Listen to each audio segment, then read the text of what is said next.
The Skaf gang rapes that shocked us all. Young Anglo women, specifically targeted by a group of Middle Eastern teens, raped and tortured for hours. But unbelievably, while behind bars, two of them had a relationship with a prison psychologist. She then married one and started a family with him. Tonight we confront the woman who fell for a monster and hear from the judge who says he is still haunted by their horrific crimes.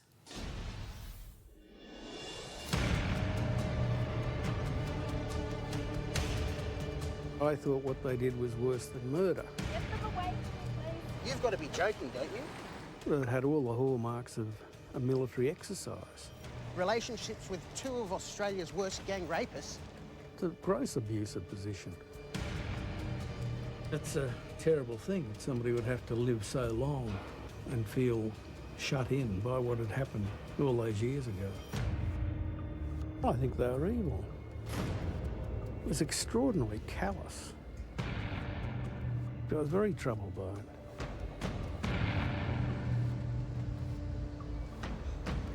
It takes a special kind of monster to attract the longest ever sentence for a crime other than murder in Australia's history. Well, that creature has a name, Bilal Skaf, who led a gang of rapists on a campaign of violence and torture in the weeks leading up to the Sydney Olympics through parks like this one. What happened to random, innocent girls here and at other locations around the suburbs appalled a nation. Now, 17 years on, you'll be shocked at what's happened since. The woman behind the veil is Joanne Natalie Sr., an ex-criminal psychologist with a weakness for her clients. It is difficult to believe, but Joanne has fallen for the charms of not one, but two members of the Skaf gang, responsible for a chilling crime spree unlike anything else seen in Australia or perhaps the world. Orchestrated by their evil ringleader Bilal, up to 14 Middle Eastern youths, some too young to drink or vote, used mobile phones to organise their regular meetups, where they would lure girls from train stations and shopping centres into vehicles and toilet blocks. Awaiting them was an unimaginable ordeal of prolonged pack rape and bashings by a mob who mocked them for being Australian. Aussie pig, I'm gonna you Leb style. One man who had to hear every horrifying detail, every nightmarish piece of evidence in a case that shook Australia was Judge Michael Fernane. It was a harrowing experience for him, one he says that affects him deeply to this day. He's never spoken on camera about it before, until now. Well, I found it extremely confronting. And it was I suppose crushing almost in a way. Now, I maintained a relatively stony face in the court, so no one could see I was affected by anything in particular. That's something I learnt to do over many years at the bar, you know, keep a sort of poker face so no one can guess what's going through your mind. District Court Judge Fernane presided over trials which stirred a frenzy of public fury, not seen since the Anita Cobby murder. They were involved in organised gang rape, something that I've never seen before. Organised gang rape using mobile phone technology to coordinate attacks. It was really quite astonishing.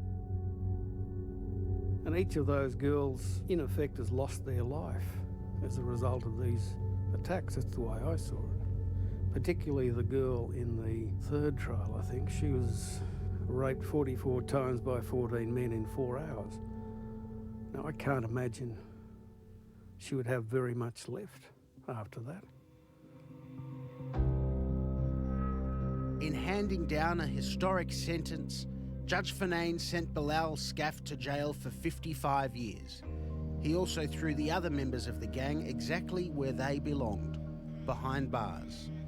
It's what happened there that has resurrected the agony and the outrage for anybody familiar with the gang rapes which paralysed a city with fear. Jails are supposed to exist to punish criminals, keep the community safe, and to rehabilitate. But for two members of the most infamous rape gang in Australia's history, it was behind these prison walls that they came to find love. Joanne, Taylor Auerbach from The Current Affair, how you going? Sister, are you okay? Get them away from me, please. You've got to be joking, don't you? Relationships with two of Australia's worst gang rapists. Is this a joke?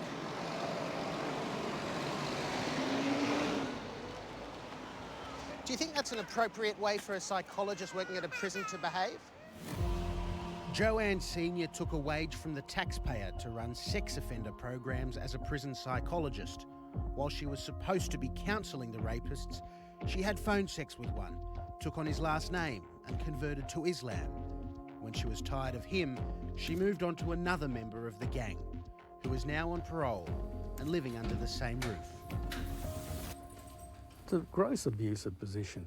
A psychologist is supposed to be to keep at arm's length from anyone they're attempting to assist. They should not engage in physical contact with them. They shouldn't become their friends.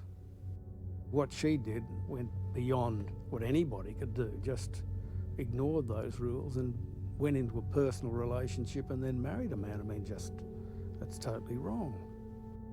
I've always wondered why a woman would go to a jail to tie herself up with a violent prisoner when the world is full of lonely men. Unlike during her therapy sessions at Parklea Prison, Joanne wasn't in the mood for a chat when we turned up. She bundled her kids, believed to be the children of one of the rapists, into the car of a stranger before driving off. Who's next, Joanne? You've worked your way through two of the gang. Do you know her? I don't know. There needs to be a full inquiry and investigation by Minister David Elliott as a result of this, looking at the mechanisms in place. Are risk assessments working? Mitigating the risks are important, and clearly in this example, it hasn't worked. And people still feel that pain. Shadow Prisons Minister Guy Zangari is a father of four and appalled that two Skaf gang rapists have been allowed to take the New South Wales justice system for a ride. The victims themselves would expect that corrections would be containing and rehabilitating the offenders, and yet we find out that they've been having a ball as a result of policies that are outdated and risk assessments that are not working in corrections in New South Wales. To fully appreciate just how wrong these prison flings are, you have to know some of what the men involved did to their victims.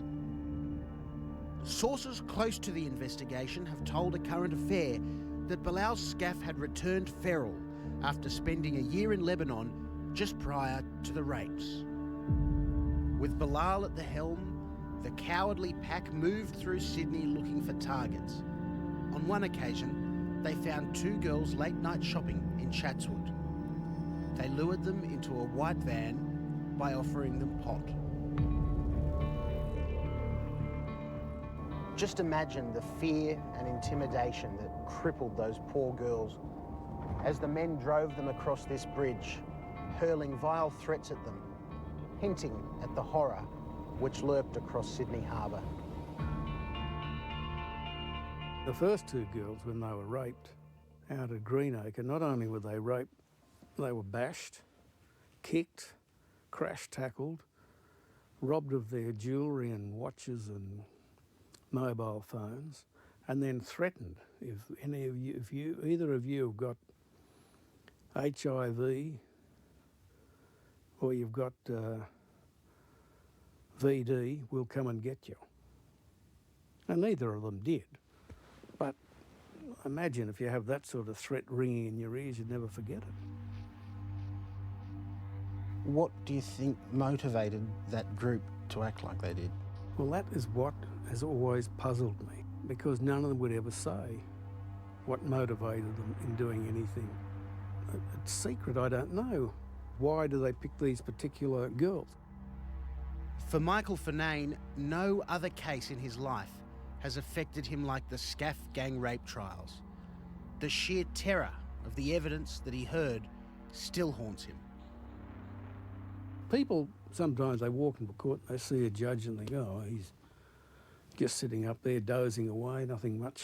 He doesn't have to do much, just sit there, doesn't have to do a thing, just sit and look and listen. But they don't know the inner turmoil. But I found it hard to sleep at times. And obviously affected by mood with other people. It was a very great strain, there's no doubt about it. Now retired as a judge and working in private practice, Michael Fernane QC keeps a folder of letters in his chambers. They are correspondence from admiring members of the public, strangers wanting to make their thanks known to the man who locked away the lowest criminal gang to ever pass before an Australian court. The sheer volume of these, do you think that tells you that this case struck at people's hearts because it could have been anybody's daughter? That's right, and particularly because some of them came from Queensland, some of them from South Australia, some from Victoria, some from New South Wales, and then this one from a building site in New Zealand. It was pretty amazing. I didn't realise it would get such incredible publicity. I just had no idea. I now feel I can put my own... At the top of the pile is a letter from a middle-aged woman who herself was gang raped at the age of 15. I feel as though some sort of justice has been awarded to me via those women for what happened to me all those years ago. I only wish I was brave enough to speak up 30 years ago, but now I feel as if I can start a life and be able to have and find some peace of mind. Again, I just want to say a very big thank you on behalf of myself and all the other silent rape victims. Thank you for giving us some hope. Now, I found that very touching. I must say, I did. With the pain of what happened to those girls here at the turn of the century still etched in his mind, the nagging question for Michael Fernane is if he could go back in time, would he take on that infamous trial once again? I think I would. Someone has to do it who's prepared to run a trial properly and, if necessary, impose a tough sentence. And I was prepared to do it. Late today, Joanne Senior's lawyer sent us a statement which you can read on our website.